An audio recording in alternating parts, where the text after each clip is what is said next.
گروه دیگری از ایرانیان در گوشه دیگر از دنیا در حصار به سر میبرند، در کمپ اشرف. در کنگره آمریکا اکثریت اعضای کنگره آمریکا در جلوگیری از اعمال خشونت علیه ساکنان اشرف قطعنامه‌ای رو امضا کردن. بیش از 200 نفر از اعضای کنگره آمریکا. در این زمینه گزارشی داریم پیش از اینکه به کمپ اشرف بریم. نهار نوروزی و فرصتی برای عکس گرفتن اعضای مجلس نمایندگان و آمریکاییان ایرانی تبار حامی مجاهدین خلق. مناسبتی برای اعلام امضای قطعنامه‌ای توسط 221 عضو مجلس نمایندگان که در این هفته ارائه شد. قطعنامه با انتقاد از خشونت نیروهای امنیتی عراق علیه ساکنان اردوگاه اشرف که به دنبال برخوردهای ژوئیه سال 2009 میلادی صورت گرفت از دولت عراق می‌خواهد امنیت آنان را ضمانت کرده و مانع بازگرداندن اجباری ساکنان اردوگاه به ایران شود. ایالات متحده وظیفه داره اقدام‌های لازم به منظور برخورد انسانی با ساکنان اردوگاه اشرف و جلوگیری از بازگرداندن اجباری اونها به ایران رو به مرحله اجرا در بیاره. باب فیلنر نماینده دموکرات ایالت کالیفرنیا که این قطعنامه را به مجلس نمایندگان پیشنهاد کرده است، حامی سازمان مجاهدین خلق است و مایل است نام این گروه از لیست گروه‌های تروریستی وزارت امور خارجه حذف شود تا آنان بتوانند به فعالیت‌های خود ادامه دهند. سازمان مجاهدین خلق با گذشته زمان تغییر کرده و اکنون گروهی است طرفدار دموکراسی حکومت لایک و با برنامه هسته‌ای و خشونت مخالف است. سایر اعضای مجلس نمایندگان میگویند این قطعنامه نه در حمایت سازمان مجاهدین خلق بلکه تأمین احتیاجات بشردوستانه ساکنان اردوگاه اشرف است.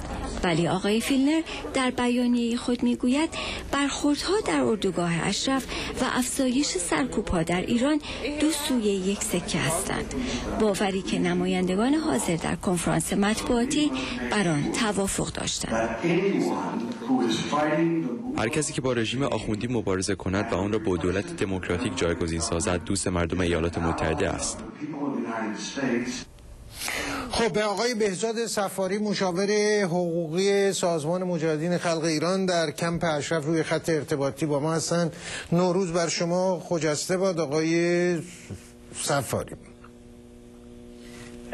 با سلام خدمت شما آقای چالنگی. منم عید نوروز رو به شما و همه هممیهنان عزیزمون تبریک میگم و آرزوی آزادی و پیروزی رو برای همه هموطنانمون از طرف ساکنین اشرف در سال 89 دارم.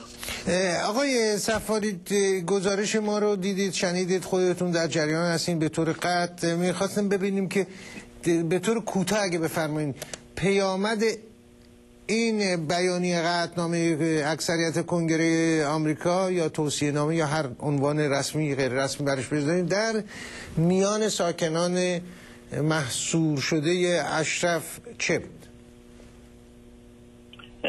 بله طبعا ساکنین اشرف از این پیروزی در این کارزار بین المللی که برای حفاظت از اشرف در جریانه بسیار خوشحالند و این قطعنامه در آستانه سال جدید بسیار ضروری بود و نشون دهنده حمایت بین المللی و به خصوص نمایندگان کنگره از ساکنین اشرف و مفهومیت تهدیداتی که مجاهدین مستقر در اشرف با اون روبرو هستند، به خصوص در این روزهای اخیر در عراق که ما دوران انتخابات برگزار هستیم. برای اشرف بسیار خطرناک از این بابت و اینکه ساکن اشرف هم شما گفتید در حصار هستند.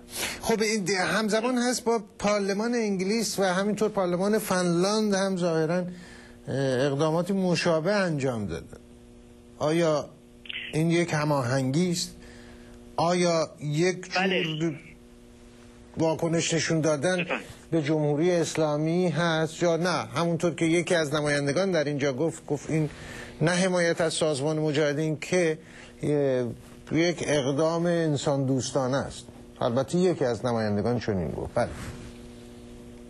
بله، یعنی قبلتر از کنگره امریکا اکثریت مجلس انگلیس فنلاند رو هم شما گفتید و قبل از اون هم نروژ بوده طی یک ماه اخیر که از مجاهدین خلق در اشرف حمایت کردن و این چیزی که اونها رو به این مسئله واداشته نگرانی هستش که از زاویه انسانی شما الان فرمودید وجود داره نسبت به سرنوشت ساکنین اشرف و البته گروه دیگه هم هستن که علاوه بر این نگرانی از زاویه انسانی روی مسئله مقاومت هم تاکید دارن در داخل ایران و قیامی که اکنون در جریانه و اونها میگن که اشرف به عنوان سمبل و محور مقاومت در ایران هستش و باید از این حفاظت کرد و خلاصه علاوه بر مسئله انسانی اونها مسئله آزادی ها در ایران رو هم مد نظر دارن.